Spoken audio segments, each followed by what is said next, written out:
So I do this workout every day. And when I first started this program, I was really glad that they had this one person behind the main workout coach who gives a toned down, modified version of the workout.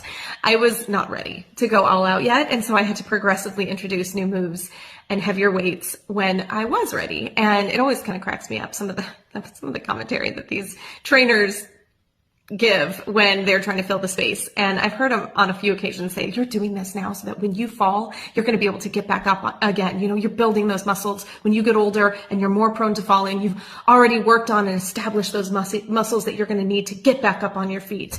And I'm like, I'm doing a geriatric. I feel like I'm doing a geriatric workout program. But anyway, it reminded me of this passage that made me laugh out loud today. Actually, it's the writer of Hebrews, and he's trying to explain these deep theological concepts to these people. But then he stops and he goes, okay, we have a great deal to say about this, and it's difficult to explain since you have become too lazy to understand.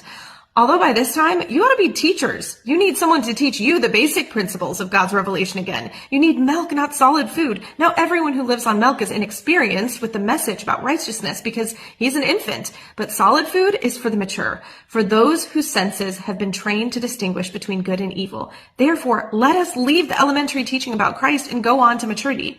And then he says later, now we desire each of you to demonstrate the same diligence for the full assurance of your hope until the end, so that you won't become lazy, but will be imitators of those who inherit the promises through faith and perseverance.